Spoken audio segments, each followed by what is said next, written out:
dans un nouveau carnet de bord. Aujourd'hui on est samedi et j'ai passé la journée à la maison à faire du ménage et du rangement principalement. Mais j'en ai profité aussi pour terminer, terminer ma lecture de Cher... À tes souhaits. De Cher Jane Austen de Béatrice Egmar aux éditions City. Et je vous avoue que c'est un coup de cœur. Donc dans cette histoire, on va suivre Anne Spencer, qui est une jeune femme de 16 ans ou 17 ans, je sais plus, qui appartient à une grande fratrie de garçons. C'est la petite dernière et elle est envoyée par ses parents chez sa cousine Jenny dans une bourgade de l'Angleterre pour pouvoir la soutenir et l'aider parce que cette fameuse cousine a une nature un peu fragile et elle vient d'avoir un troisième enfant. Et donc voilà, notre chère Anne va venir l'aider dans son quotidien et voilà, lui tenir compagnie principalement.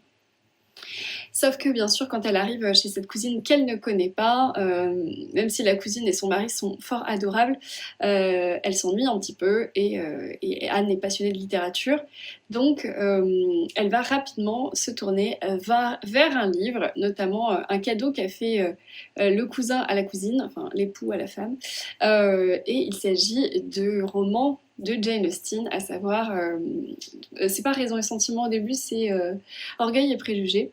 Et bien sûr, la cousine n'est pas hyper emballée par la lecture, mais Anne, oui. Et donc, c'est elle qui va lui faire la lecture. Elle découvre donc la plume de Jane Austen en même temps que la vie dans ce petit village auprès de ses cousins-cousines et de ces gens de cette bourgade. Elle va notamment découvrir, faire plus ample connaissance de tous les autres personnages par le biais d'un bal. Bref, tout ça pour dire qu'elle va découvrir Jane Austen, en tomber follement amoureuse en tant que lectrice, mais c'est pas tout, c'est que grâce au fameux cousin, eh bien, elle va pouvoir correspondre avec l'autrice.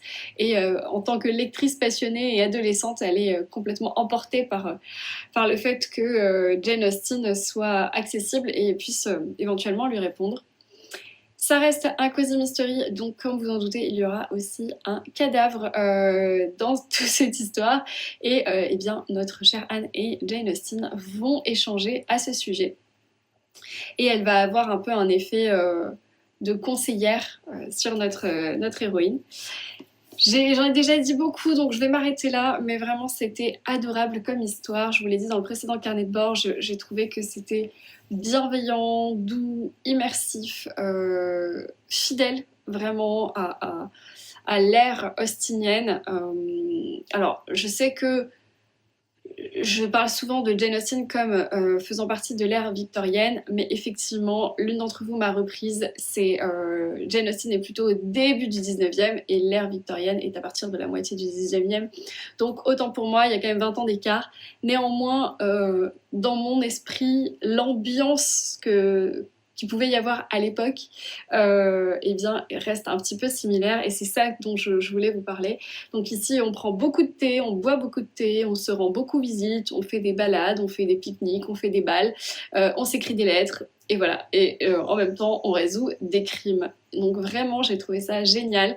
La façon d'intégrer l'autrice Jane Austen à cette histoire est très bien faite parce que Béatrice Egmar, l'autrice, ne prend pas trop non plus de liberté et en même temps elle en prend quand même, mais dans une mesure où elle ne vient pas dénaturer l'image qu'on peut se faire de Jane Austen, en tout cas celle que je me fais moi. Et donc voilà, c'est adorable.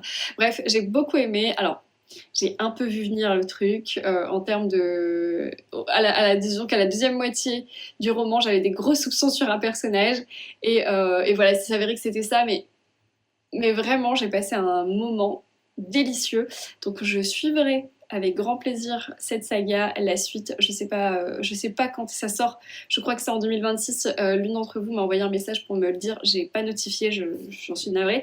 Mais voilà, je suis trop contente. Donc je pense que ça peut vous plaire si vous aimez un petit peu l'historique sans trop rentrer dans un livre victorien difficile à lire.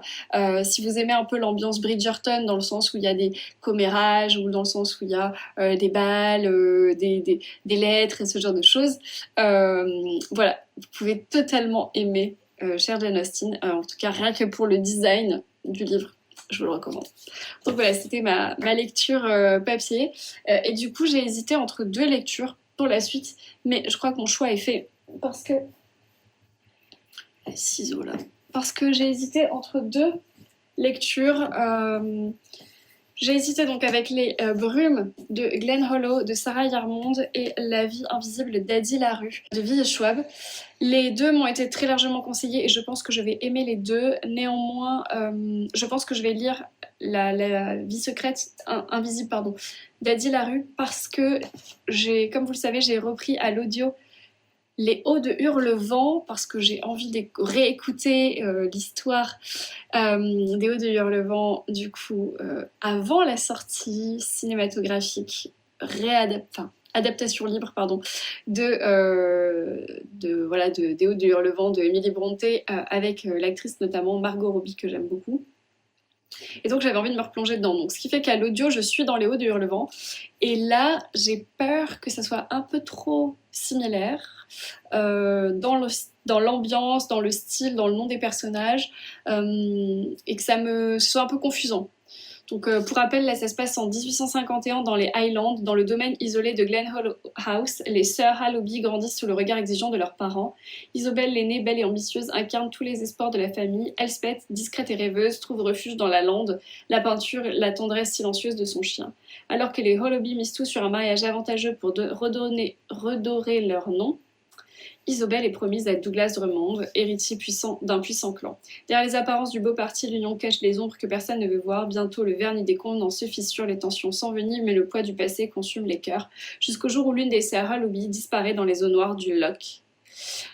La présence de la défunte semble alors hanter les vivants comme un souffle revenu des brumes. Quand sœurs et spectres se mêlent, les Highlands deviennent le théâtre d'une épouvante glaciale. Voilà, donc un peu dans le même ambiance, j'ai envie de dire, avec peut-être des noms de personnages aux consonances anglicanes, etc. Donc j'ai pas envie de louper des choses de l'un et l'autre. Donc je pense que je lirai ça un peu plus tard, mais j'ai tellement hâte, je crois que c'est tout ce que j'aime, donc je me garde un moment précieux. Je sais pas si ça vous le fait aussi. Donc du coup, non pas que le moment soit pas précieux, mais du coup je vais commencer La vie invisible d'Adi Larue de V.E. Schwab. Donc du coup c'est sorti chez Lumen. Alors c'est sorti en brochet il y a quelques temps, je pense 2-3 ans. Je vais peut-être vous trouver ça. En anglais, c'est sorti en 2020 et en 2021 pour la traduction française. Donc ça fait quand même 5 ans qu'il est sorti en grand format. Mais la sortie poche, c'était là en janvier, je crois. Donc du coup, je suis ravie et je remercie beaucoup Lumen parce que c'est une maison d'édition avec laquelle je n'avais jamais collaboré. C'est ma première lecture et je lis peu de livres, souvent dans le type fantastique, fantasy, young adulte, romance, jeunesse, et il me semble que ça en fait un petit peu partie. Néanmoins, V.E. Schwab a quand même la réputation d'avoir des livres avec des sujets un peu plus profonds, et voilà, donc je vais me laisser tenter pour découvrir cette petite brique. Alors, il fait 700 pages, un peu plus même, non, 700 pages. C'est écrit normal, j'ai pas envie de dire condensé, j'ai pas envie de dire aéré, donc voilà, je vous en reparlerai dans ce carnet de bord. Je pense pas que je vais lire beaucoup d'autres choses à part ça. Et sinon, du coup, j'ai reçu un paquet qui me vient de chez Pocket. Donc je vais l'ouvrir avec vous. Ok, donc là, on passe au polar. J'ai reçu le dernier Maxime Chatham en version poche, donc du coup ça s'appelle Prime Time. Je l'ai pas mal vu passer celui-ci. Ça fait longtemps que j'ai pas lu de Maxime Chatham, depuis je crois Insecte. Ça fait un certain temps. Déjà pour vous dire, il sort le 5 février du grand art. Prime Time. Alors, pendant que des millions de téléspectateurs regardent le journal télévisé de 20h sur la première chaîne nationale, un homme masqué à la voix déformée prend en otage le présentateur vedette. Si le direct est coupé, il le tue. Alors le GIGN, le procureur, les politiciens et la direction de la chaîne s'agitent en régie. Un jeu de manipulation démarre entre les négociateurs et le preneur d'otage. Alors, sachez que ce genre de choses a déjà un petit peu existé. Je m'exprime. Je connais un grand personnage de la télé française qui m'avait raconté une histoire un peu similaire. Et en fait, c'est dans les années, je crois, 90. Ils avaient reçu sur le plateau un appel avec ben voilà, une menace. Alors, c'était pas sur le présentateur, mais c'était sur, comment dire, un attentat. Menace d'attentat. Et la question est toujours se poser, est-ce que le direct continue ou est-ce qu'on arrête tout et on croit au canular ou est-ce que c'est vraiment un canular parce que ça pourrait ne pas en être un je pense que cette pression est terrible donc ça me fait voilà, tout de suite penser à ça et trop bien, j'ai trop hâte. Je sais pas si vous l'avez lu en grand format ou si vous avez des retours, je suis très curieuse. Ça fait longtemps que j'ai pas lu un Chatham, j'ai vraiment envie de m'y remettre, trop contente. Maxime Chatham joue à non plus finir avec nos nerfs. Dans ce genre d'exercice, il est imbattable. Je veux bien le croire. Moi, en fait, ce que j'aimais pas dans Chatham, dans les vieux Chatham, c'était vraiment le côté un peu trop horrifique, fantastique. Type la théorie de Gaïa, etc. J'avais pas accroché, j'étais pas dedans, j'étais un peu jeune. Donc j'ai toujours un peu freiné devant Maxime Chatham et pourtant j'ai adoré Insectes. Donc voilà. Trop bien, mais ça va me remettre sur la piste de Chatham. Donc merci beaucoup, beaucoup, beaucoup à Pocket, je suis trop contente. Alors voilà, il n'est pas encore sorti, hein. Il sort le 5 février. Donc peut-être quand vous aurez ce carnet de bord, on sera pas loin de la sortie. Donc si vous l'avez sur votre wishlist. Voilà, trop bien. Bah, merci beaucoup à Pocket. Moi je vais m'arrêter là pour aujourd'hui. Et je vous retrouve plus tard dans ce carnet de bord.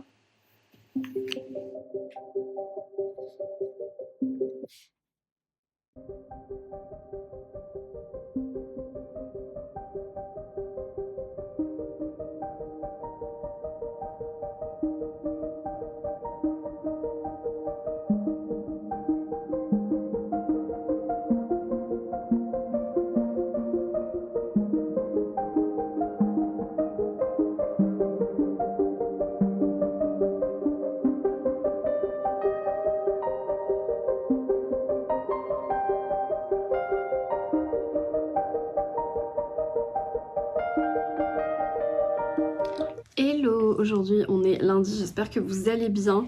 Je viens papoter avec vous parce que c'est ma pause déj, je suis en train de me manger une soupe délicieuse. C'est courge, enfin butternuts, patates douces et crème et curcuma. Et voilà, et j'ai mis par-dessus des... c'est encore trop chaud. Des graines de courge pour le zinc, bref.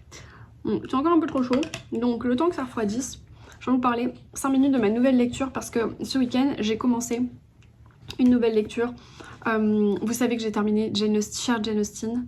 Je sais pas si vous le saviez, mais j'ai terminé Chère Jane Austen de Béatrice Egmar et c'était un coup de cœur, voilà, vraiment. J'ai beaucoup aimé et la fin était un petit peu surprenante, mais pas tant que ça. Voilà, donc ça a été juste ce qu'il fallait pour me faire passer un bon moment.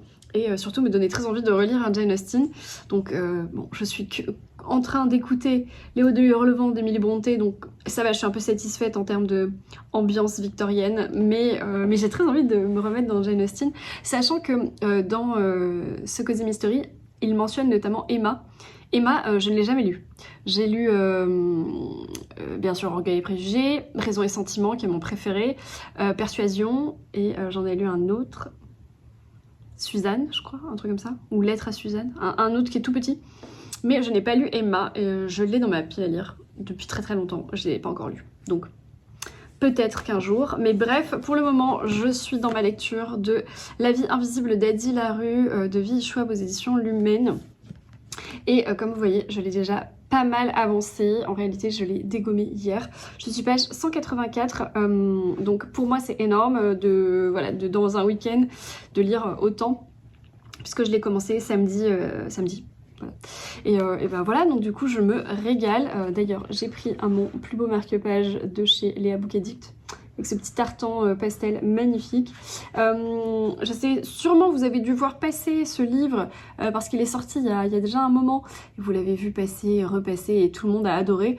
Moi, j'étais pas trop le type de lectrice de l'humaine ni de vie Schwab en réalité, donc je pensais que c'était pas fait pour moi, mais voilà, encore une fois, je me trompe et je me régale. Dans cette histoire, on va suivre donc Addie Larue, ou plutôt Adeline Larue, qui est une jeune fille qui va naître en 1714 à Villon-sur-Sarthe, donc en France, et cette jeune fille qui vient d'une famille d'artisans, dans cette campagne près du Mans. Elle est très heureuse et tout va bien, on va dire, entre guillemets. C'est une fille unique. Son papa est sculpteur sur bois, et Adeline, gambade dans la nature et est une jeune fille plutôt libre. Elle va notamment accompagner son père lors d'un marché au Mans, et elle va tomber amoureuse de la liberté, en fait, de découvrir des villes, de découvrir des gens, de découvrir du monde, etc., etc.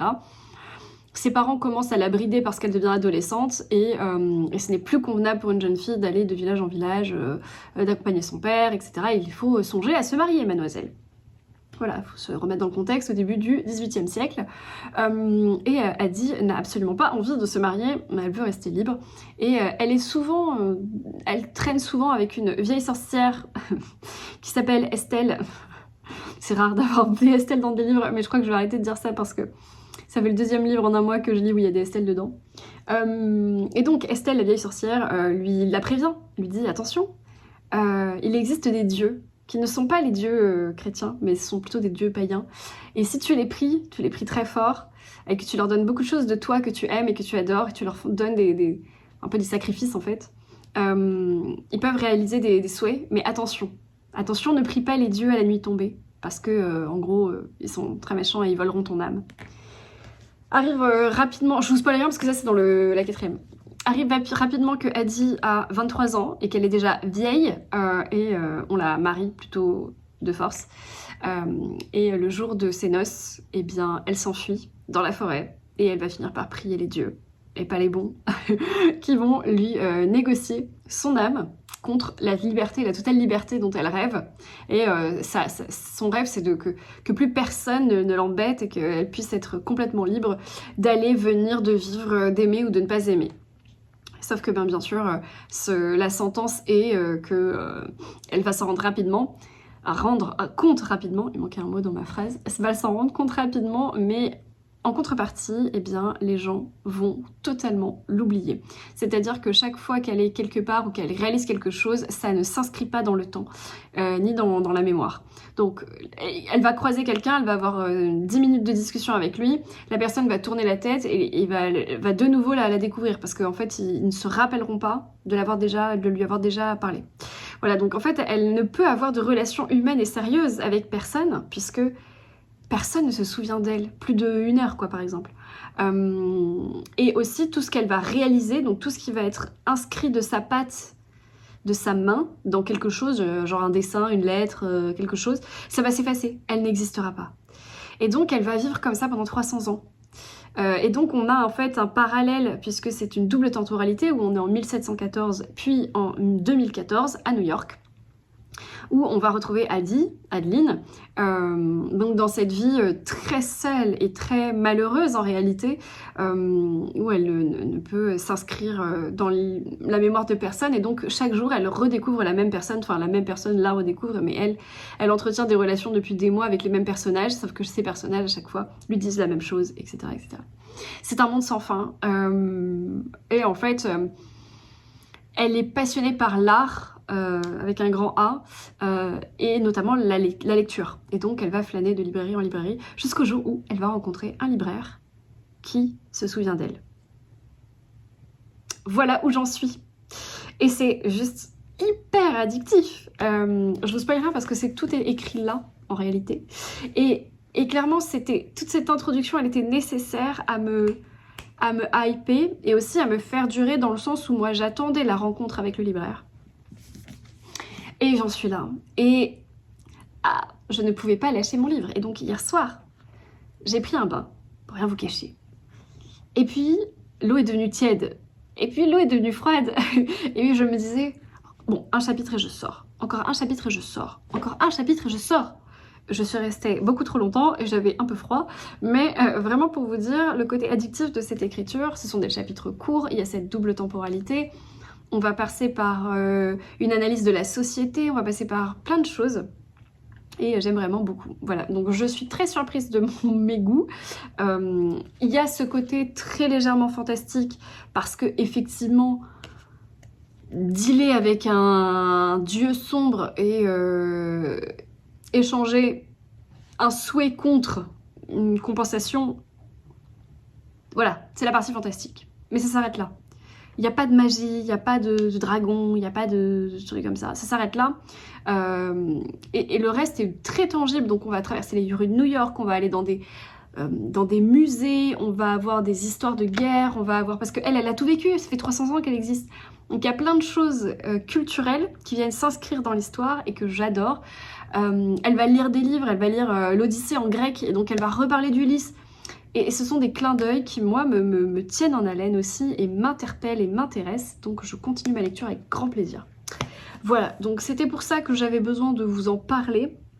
Ce livre est disponible du coup en poche, donc Lumen Poche, depuis 2 semaines, 3 semaines, je sais pas. Je suis désolée, il fait hyper sombre, il pleut aujourd'hui. C'est en réalité l'écran de mon ordinateur qui m'éclaire la tête. Je suis dans le noir. Mais vous pouvez trouver en poche, voilà, directement en librairie. Pour l'instant, je vous le recommande, mais attendez, je l'ai pas fini, hein, voilà, donc j'ai hâte d'être ce soir dans mon lit, me poser pour l'avancer. À ce point. Voilà, ça faisait longtemps que j'avais pas dévoré un livre à ce point. Donc voilà, je vous laisse. Je pense que ma soupe butternuts a refroidi, enfin j'espère, parce que sinon j'en ai pour 4 heures.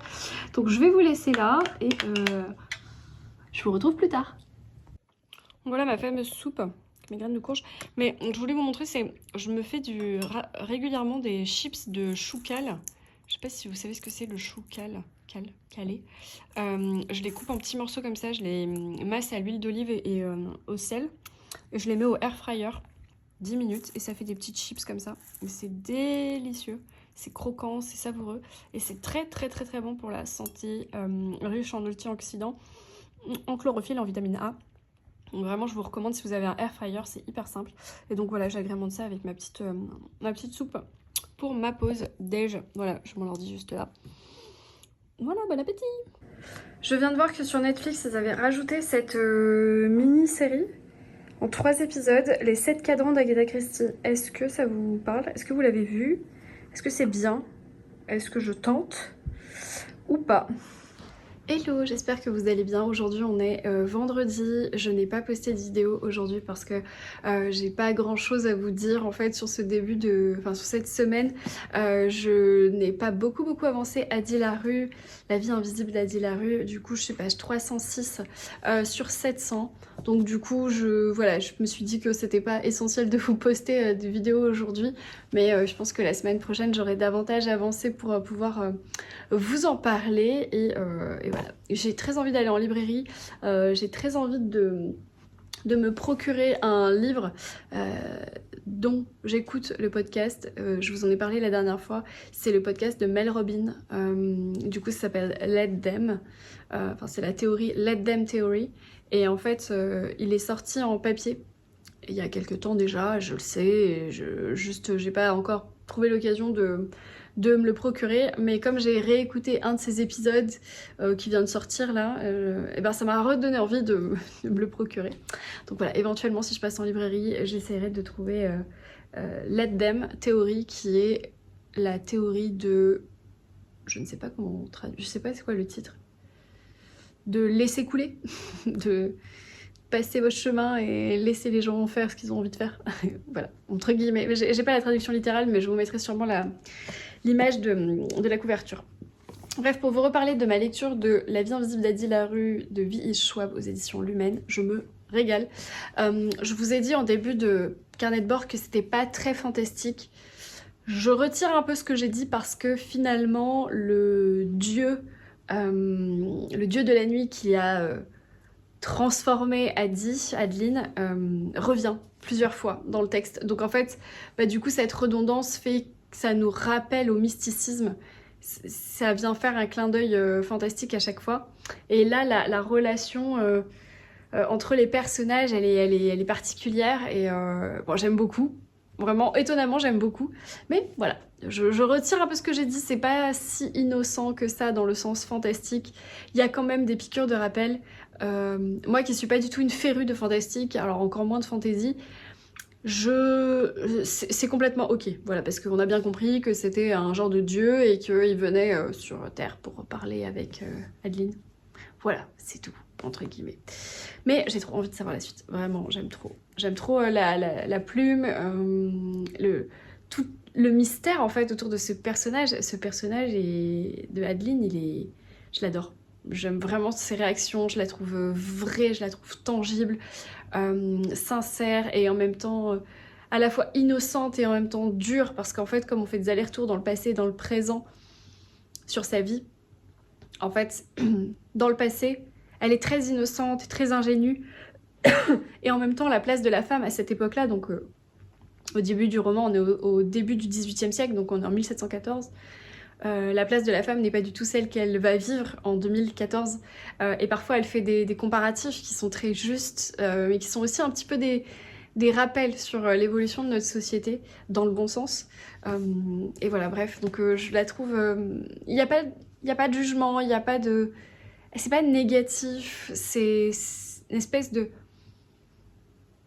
comment dire, on va survoler un survol de notre histoire avec un grand H, de notre société, de l'évolution des humains, de nos relations humaines, de la société, de la relation homme-femme aussi, du regard qu'on peut porter sur l'autre et du regard qu'elle se porte sur elle-même avec cette vie où elle ne peut pas lier de lien avec personne, une vie extrêmement solitaire.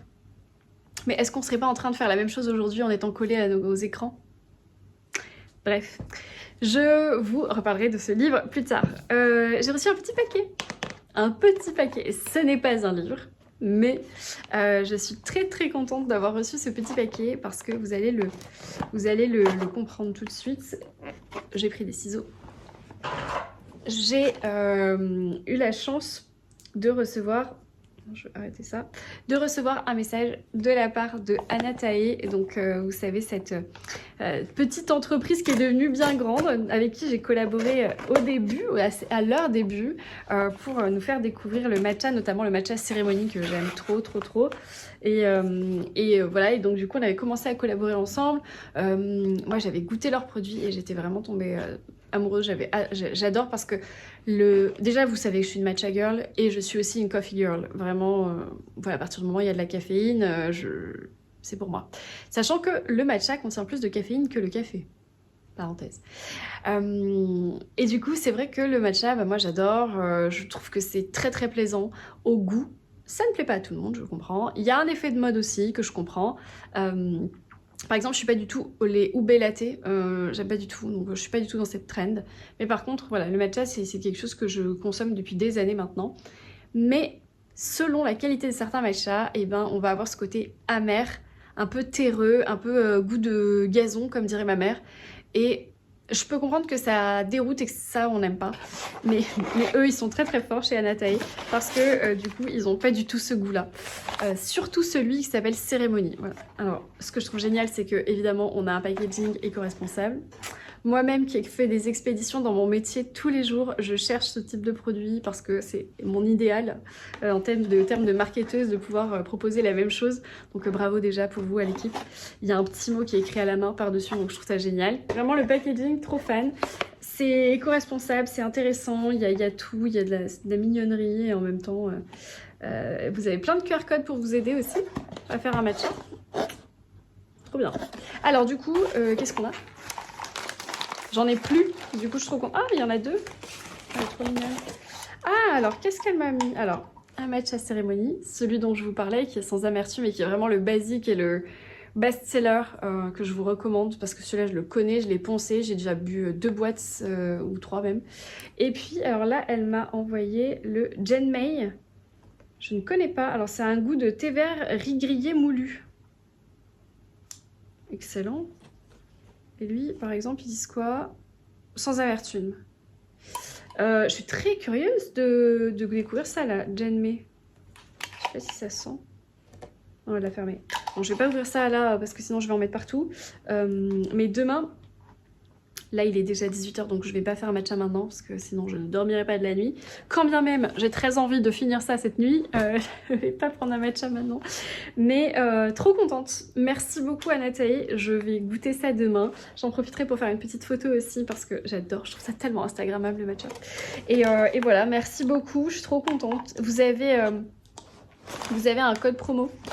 Je crois que ça s'appelle Petite Lectrice 10, mais je suis plus trop sûre. En tout cas, il est dans ma barre d'infos. Vous l'avez toute l'année, même quand j'en reçois pas. Je vous en parle pas beaucoup, c'est vrai, mais vous l'avez toute l'année. Vous pouvez l'utiliser quand vous le souhaitez sur leur site.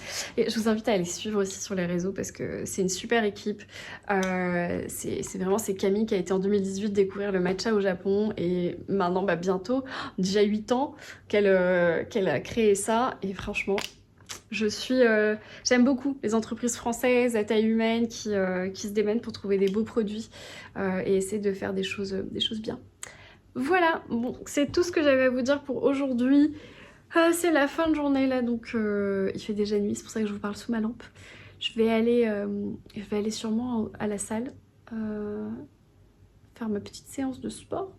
Et puis ensuite, je vais rentrer, je vais faire des courgettes farcies et je vais lire mon livre. Voilà! Je vous retrouve plus tard.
Hello, j'espère que vous allez bien. Aujourd'hui on est samedi et je viens de passer un agréable moment en compagnie de mes papoteuses. Du coup c'était club de lecture ce matin et j'en ai profité pour parler de ma dernière lecture de Alexis Leipzger. Du coup c'était Hurlement que j'ai écouté en voiture la semaine dernière. Voilà, ça a changé un peu des livres que j'ai l'habitude de proposer au club lecture et de parler un peu plus de polar, thriller, et du coup j'ai vraiment beaucoup aimé. Je leur ai aussi parlé de ma lecture en cours, du coup La vie invisible d'Adi Larue que je suis en train de lire et que j'aime énormément. Et voilà, on a pris un petit café entre copines, ça fait toujours très plaisir de partager ces moments avec les filles. Je suis passée rapidement à Cultura comme vous l'avez vu, un petit peu côté littérature et surtout beaucoup côté développement personnel et livres de business. Vous savez que j'aime toujours cette trend là, j'en achète beaucoup, j'en commence beaucoup, j'en termine peu. Il faut vraiment que ça me tienne à cœur ou que ça me hype pour vraiment que je lise un livre de développement personnel ou de business en entier. Et aussi ça dépend beaucoup de mes moods du moment, donc de mes états d'âme du moment et de mes objectifs professionnels, personnels, etc. Néanmoins, comme je vous le disais hier, j'ai un livre que je voulais absolument acquérir parce que j'écoute beaucoup sur ce livre, c'est le Mel Robbins. Je prends un peu plus de recul. Du coup, Mel Robbins, vous savez, c'est une américaine que j'écoute en podcast, donc en anglais. Je ne lis pas en anglais, je ne fais qu'écouter en anglais et du coup son livre a été traduit, ça s'appelle Let Them Theory et je sais pas comment il traduit ça, l'outil qui a changé la meilleure vie des gens, je sais pas comment il traduit ça. Bon, en gros, je ne me suis jamais sentie aussi libre que de toute ma vie. En gros c'est laisser les autres vivre leur vie et vivez la vôtre en fait. Pas être dans l'attente de l'approbation de chacun, que les autres vous aime, on peut pas plaire à tout le monde, être toujours dans l'attente quand vous donnez de recevoir et je pense que personnellement moi je suis beaucoup dans l'attente d'un comment dire, d'une récompense morale quand je fais quelque chose. J'attends beaucoup de remerciements, de félicitations, des choses comme ça, et j'ai vraiment envie de me détacher de ça pour avancer. Voilà, ça a toujours été mon point faible, et je sais que voilà. Donc ça me parle beaucoup. En tout cas, les premières phrases, c'est 2 mots simples vont changer votre vie. Let them. Vous avez du mal à atteindre vos objectifs ou être plus heureux. Le problème ne vient pas de vous, le problème c'est le pouvoir que vous donnez aux autres. Dans ce livre, vous apprendrez comment 2 mots, let them, laissez-les, peuvent vous délivrer de l'opinion et du jugement d'autrui. Vous serez alors libéré du besoin épuisant de vouloir tout contrôler autour de vous. Alors, sachant que moi, en parallèle, je suis de signe astrologique vierge, ascendant vierge, je suis une grosse maniaque du contrôle. Et du coup, bah ça me parle. Une vie meilleure vous attend. La théorie Let Them est une méthode éprouvée pour préserver votre temps et votre énergie et vous concentrer sur ce qui compte vraiment. Recherchez l'approbation des autres, ça c'est moi. Faire leur bonheur et laisser leurs opinions vous réfréner vous a exténué. Oui. Découvrez comment ne plus gaspiller vos ressources et créer une vie où vos rêves, vos objectifs et votre bonheur passeront en premier. La théorie Let Them est un outil simple dont des millions de gens parlent parce qu'il fonctionne. Le moyen le plus rapide de prendre les rênes de votre existence est d'arrêter de vouloir maîtriser l'incontrôlable et de vous concentrer sur l'essentiel, vous-même. Ça peut paraître un peu égocentrique comme type de bouquin, de dire je me concentre sur moi, je ne prends plus en compte la vie des autres, c'est que moi et moi-même. Mais quelque part, si vous aimez pas en priorité, personne ne le fera. On vous aimera on vous aimera quoi qu'il arrive, mais si vous n'êtes pas vous-même aligné, si vous n'êtes pas heureux avec votre propre personnalité et vos objectifs de vie, je pense que voilà, il y a quand même une espèce d'aura qui se libère des gens qui ont confiance en eux et qui se sentent complètement à leur place. Je parle même pas professionnellement, mais juste dans leur personnalité, dans leur vie, être aligné, dans faire des choses que vous aimez, être heureux. Vous savez très bien, moi, la lecture, ça me rend heureuse. Bah, je sais très bien que si j'enlève la lecture, je suis pas pleinement moi-même. Donc voilà, comment libérer ce que les autres attendent de moi et ce que moi je donne pour l'assentiment des autres, pour savoir ce que j'aime vraiment et ce qui m'apporte vraiment. Voilà, donc c'est un peu égocentrique, mais j'ai très envie de écouter le point de vue de Mel Robbins qui fait tant parler de lui. Évidemment, dans ses podcasts, elle interviewe plein de personnalités qui tournent autour du sujet, mais j'ai jamais vraiment lu sa théorie. Voilà. Donc même si on l'a vite compris, il faut laisser les autres et s'en détacher. Oui, mais comment? Par quels moyens? Est-ce qu'il y a des exercices? Est-ce qu'il y a des exemples concrets? Voilà, c'est ça que j'ai envie de savoir. Donc écoutez, je vais le découvrir et je vous en reparlerai dans un carnet de bord. Je ne sais pas encore lequel. Voilà, donc là je vais libérer ma place de parking, parce que je suis sur un parking comme vous le voyez. Je vais rentrer chez moi déjeuner, peut-être lire un petit peu et ensuite j'ai 2-3 courses à faire. Et voilà, je vous laisse, je vous dis à plus. Hello, j'espère que vous allez bien. Aujourd'hui on est mercredi. Je suis en plein rush de Saint-Valentin. Pour ceux qui ne me connaissent pas professionnellement, je travaille dans le monde de la fleur et je fournis les fleuristes. Du coup, une semaine de Saint-Valentin, c'est intense, très intense. J'ai été faire un aller-retour à Paris pour soutenir les équipes et je ne fais que régler des problèmes depuis quelques jours. Mais ça fait partie du job. Et bref, je vous parle de ça parce que, comme vous le savez, j'ai souvent, enfin comme vous le savez non, mais si vous me suivez depuis très longtemps, pour la Saint-Valentin, j'ai beaucoup de roses rouges qui sont invendables parce qu'elles ne passent pas le contrôle qualité. Donc je viens de me retrouver avec 400 tiges de roses à trier, à nettoyer parce que je compte bien me faire un beau bouquet à moi-même. Donc j'ai préparé mon équipement ici, je vais vous montrer, je regarde en bas parce que j'ai les roses à mes pieds, je vais me mettre à l'extérieur pour nettoyer tout ça, ça va me prendre plusieurs heures. Donc je vais commencer par me préparer un matcha et ensuite je me mettrai sûrement dans mes oreilles mon livre audio. Donc voilà, je vais vous filmer un petit peu ça parce que je trouve ça drôle et je vais vous montrer. Voilà à quoi ça ressemble, donc ça c'est ce que j'ai ramené de mes ateliers parisiens et en fait vous avez donc... les roses rouges là, on voit rien, mais j'en ai 400 tiges, donc il y a pas mal de boulot. Je vais nettoyer tout ça, faire quelques bouquets aussi pour offrir. Mais avant, je vais prendre ma dose de matcha parce que je crois que j'en ai besoin. Du coup, on est dans ma cuisine comme vous le voyez. J'ai reçu de la part de Anatai du coup les 2 matchas dont le cérémonie et un autre qui s'appelle Jen May. Je sais pas lequel je vais goûter, mais je pense que je vais aller sur celui que je connais, le cérémonie, que je vous invite vraiment à goûter. Vous avez toujours mon code de disponible. Donc je vais l'ouvrir et je vais me préparer un matcha avec vous. Si j'y arrive parce que mes ongles sont trop épais. Donc vous avez un opercule à ouvrir qui permet à ce que le matcha reste vraiment bien hermétique et ne prenne pas l'humidité pendant le transport. Voilà. Ce qui fait que vous voyez la qualité d'un matcha, c'est sa couleur. Plus il est vert fluo, enfin je sais pas, grenouille quoi, plus il est de qualité. Et celui qui est pas un matcha qui sera pas de qualité, c'est un matcha vraiment terne en termes de couleur. Donc du coup, ce que je vais faire, c'est que je vais tout préparer. Là, j'ai du lait de soja sans sucre. J'ai un mousseur à lait de chez Nespresso.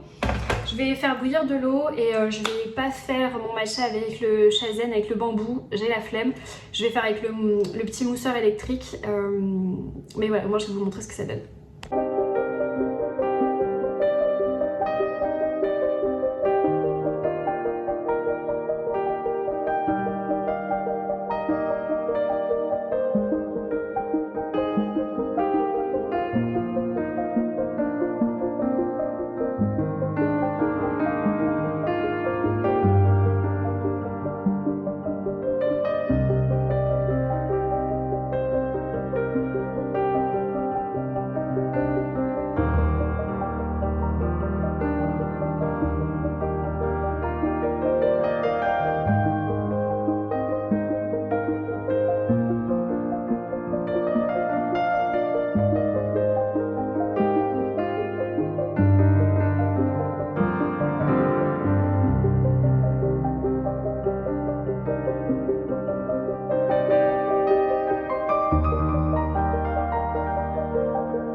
Hello, j'espère que vous allez bien. Aujourd'hui on est jeudi, c'est ma pause déj. Ça y est, je commence à voir enfin le bout du tunnel niveau travail. Donc ça fait plaisir. Comme vous le savez, du coup, je lis cet énorme livre de 700 pages. Comme vous voyez à mon marque-page, je ne l'ai pas encore terminé. Il me reste 150 pages.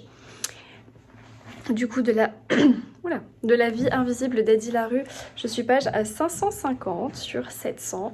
Là, donc, c'est ma pause déj. Ce que je vais faire, c'est que je vais manger rapidement et je vais me faire une petite session lecture canapé, chose que je ne fais jamais, parce que j'ai jamais le temps. Mais voilà, là, il est 12h30. J'ai 1 heure devant moi, donc je pense que je vais me faire une salade rapidos et me mettre, du coup, à la lecture. Sinon, j'ai reçu un livre dans ma boîte aux lettres, donc je vais l'ouvrir rapidement avec vous. Désolée pour cet angle de vue qui n'est pas des plus élégants, mais au moins vous voyez bien.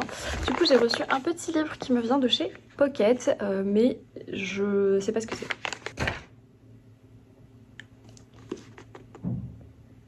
La joie muette, j'ai reçu La Mue de Céline Dangean. Alors, comment vous dire que c'est un hasard nécessaire ce qui vient de se passer, parce que déjà Céline Dangean j'adore, donc vraiment c'est une de mes autrices chouchous, c'est une louve du polar, je l'adore, mais ce qui est génial c'est que ce matin j'ai discuté avec plusieurs personnes des quais du polar, parce que comme vous savez, chaque année je vais au quai du polar à Lyon. Ça se passe souvent le premier week-end d'avril et donc cette année j'ai décidé d'y aller et de retrouver plusieurs personnes sur place, et du coup je commence à recevoir des invitations pour des petits déjeuners, pour des soirées, etc. Et du coup je commence à regarder rapidement les auteurs, donc j'avais déjà regardé un petit peu dans le week-end et il y avait évidemment Céline Dangean et je comptais me prendre La Mue parce que c'est je les ai tous en livre de poche en fait, donc en pocket plutôt, les livres de Céline Dangean. Et sauf Précipice, je crois qu'il y en a un que j'ai pas, que j'ai que en grand, et du coup Celui-ci c'est dans ma wishlist pour les quais, donc je suis trop contente. Donc du coup je vais pouvoir le prendre avec moi pour le faire dédicacer parce qu'il ne l'est pas, mais surtout peut-être le lire en avance et ça serait trop bien. Du coup Céline Dangean c'est une autrice française de polar que j'aime énormément. Je trouve qu'elle a une plume qui est vraiment très très intéressante et en même temps elle est très addictive, elle est surprenante, elle va sur des terrains sensibles de notre société et j'aime vraiment beaucoup. Donc Lamu, ça parle de quoi?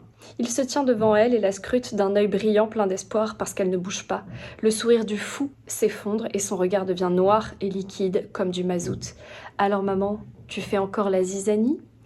Au cœur des Pyrénées, une femme est séquestrée par celui qu'elle appelle le fou. Non loin de là, un jeune homme est retrouvé le crâne défoncé dans une grotte. À travers la brume hivernale, le major Louis Caumont mène une traque complexe pour débusquer l'auteur d'un jeu macabre. Je me demande si Louis Caumont, la major, je crois qu'on l'a déjà vu dans une enquête, je me souviens plus trop à chaque fois les noms, mais ça a l'air trop bien. Puis il y a mon chat à côté, il a sursauté. Et du coup, pour l'occasion, sort aussi en grand format, en brochet chez Michel Lafon, Déferlante. Voilà, elle sera évidemment en dédicace au quai pour ces deux sorties, donc Déferlante et Lamu. Mais je suis trop contente. Merci beaucoup à Pocket. Pour info, il sort le 12 février, donc aujourd'hui. Voilà, il sort aujourd'hui, on est le 12 février. Je suis trop contente. Parution simultanée avec l'apparition de Michel Lafon, la Déferlante. Ah, c'est la Déferlante? Non, ils se sont trompés, c'est juste Déferlante. Je pense qu'ils se sont trompés. Dans une bergerie isolée des Pyrénées, Marion grave d'un trait sous la table chaque jour de sa captivité, contrainte par celui qu'elle appelle le fou, de respecter à la lettre des règles de vie strictes et de jouer à la maman sous peine d'être sévèrement punie. Elle n'a trouvé que cette façon pour rester en prise avec le réel, ça et l'espoir de revoir son vrai fils, Valentin. Non loin de là, après la découverte du corps d'un jeune homme inconnu au crâne défoncé, la major Louise Caumont et ses troupes de la BR de Tarbes passent au peigne fin la combat retira. Étroite vallée encaissée au cœur des reliefs pyrénéens. Ah oui, d'accord, ok. Donc, ils passent la montagne au peigne fin. Et oui, alors ça doit être la même chose parce que la dernière enquête que j'avais lue, effectivement, ça se passait à Tarbes. Et c'était... Je vais vous dire... Je les ai pas tous lus de Céline Dangean, j'ai lu les derniers. Peut-être Châtiment. En fait, j'ai lu Précipice, Châtiment, La fille de Cali. Matrice, j'ai un doute. Précipice et Châtiment, c'est sûr. La fille de Cali, c'est sûr. J'ai pas lu son premier, Le Cheptel, qui est très très connu. Je sais pas si c'est son premier, mais en premier en tout cas qu'on a connu d'elle. Cheptel, Double amnésie, La fille de Cali, Le cercle des mensonges, Matrice, Précipice, Châtiment et Lamu. Mais je suis trop contente. Voilà, bon, du coup, je vais pas perdre plus de temps, je vais rapidement manger pour me mettre à lire et je vous retrouve plus tard.